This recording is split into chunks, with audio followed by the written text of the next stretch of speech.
Hello બાળકો, હવે આપણે સ્વાધ્યાયનો ત્રીજો દાખલો સ્ટાર્ટ કરીએ. ગયા લેક્ચરમાં આપણે જોયા હતા સૂત્ર. એ સૂત્ર પરથી આજે આપણે દાખલા ગણીએ. પેજ નંબર 115 પર સ્વાધ્યાયનો ત્રીજો દાખલો. એક ફાઉન્ડ્રીમાં કોલસાના વપરાશની નીચે પ્રમાણે માહિતી આપેલી છે. તેના ઉપરથી આર્થિક વર્ધી જથ્થો નક્કી કરો.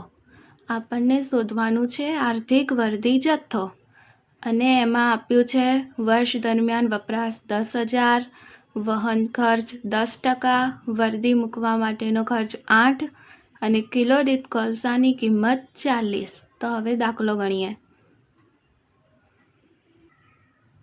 આપણે કિંમત વાંચી રકમ એ ઉપરથી વપરાશ 10,000, વહન ખર્ચ 10%, વર્ધી મૂકવાનો ખર્ચ 8, કોલસાની કિંમત 40. હવે આ દાખલામાં વહન ખર્ચ ટકાવારીમાં આપ્યો છે, એટલે સૂત્ર આવશે વર્ગમૂળમાં 2Vp/ખ.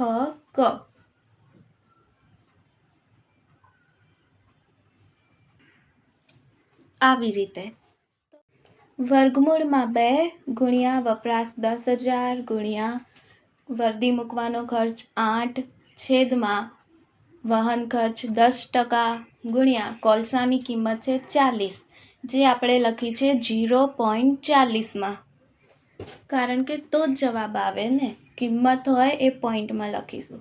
તો હવે 2 ગુણ્યા 10,000 ગુણ્યા 8 ત્રણેયનો ગુણાકાર કરીએ. ત્રણેયનો ગુણાકાર છે 1,60,000. 1,60,000.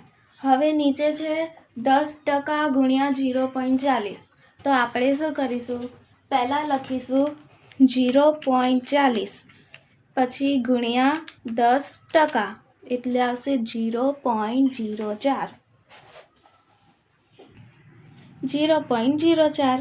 હવે 1,60,000 ભાગ્યા 0.04 તો આવ્યા 40 લાખ. હવે એનું રૂટ કાઢીએ તો 2,000.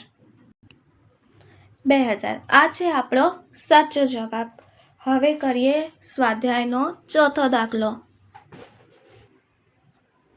હવે છે સ્વાધ્યાયનો ચોથો દાખલો, જેમાં પહેલું છે આર્થિક વર્ધી જથ્થો અને બીજું છે પુનઃવર્ધી સપાટી. આ બે વસ્તુ શોધવાની છે.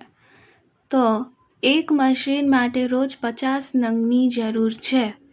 તો આ 50 નંગ છે એ છે વપરાશ. વર્ધી મૂકવાનો ખર્ચ 50.00. દૈનિક એકમ દીઠ વહન ખર્ચ 0.02. આમાં વહન ખર્ચ ટકાવારીમાં નથી આપ્યો, તો સૂત્ર આવશે આર્થિક વર્ધી જથ્થો બરાબર રૂટમાં 2Vp/ખ. નહીં આવે. પછી છે વર્ધી સમય 35 દિવસ. તો હવે આપણે સ્ટાર્ટ કરીએ. વપરાશ છે 50 નંગ, વહન ખર્ચ છે 0.02, વર્ધી મૂકવાનો ખર્ચ 50, વર્ધી સમય 35 દિવસ. આર્થિક વર્ધી જથ્થો બરાબર 2Vp/ખ. હવે કિંમત મૂકીએ.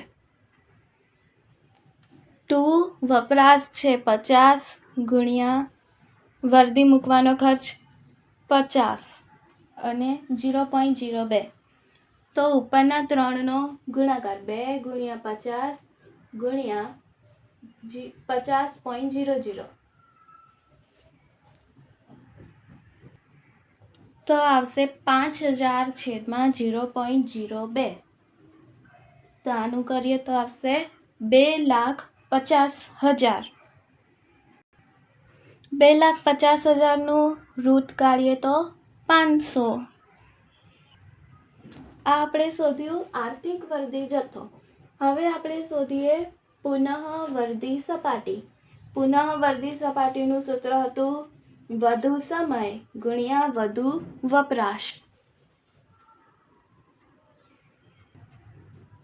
તો વધુ સમય છે જેમાં વર્ધી સમય લખ્યું છે 35 દિવસ, તો આ હશે આપણું વધુ સમય અને વધુ વપરાશ એ છે 50, તો 35 ગુણ્યા 50, 35 ગુણ્યા 50 એટલે કે 1750. આ દાખલો પણ પૂરો.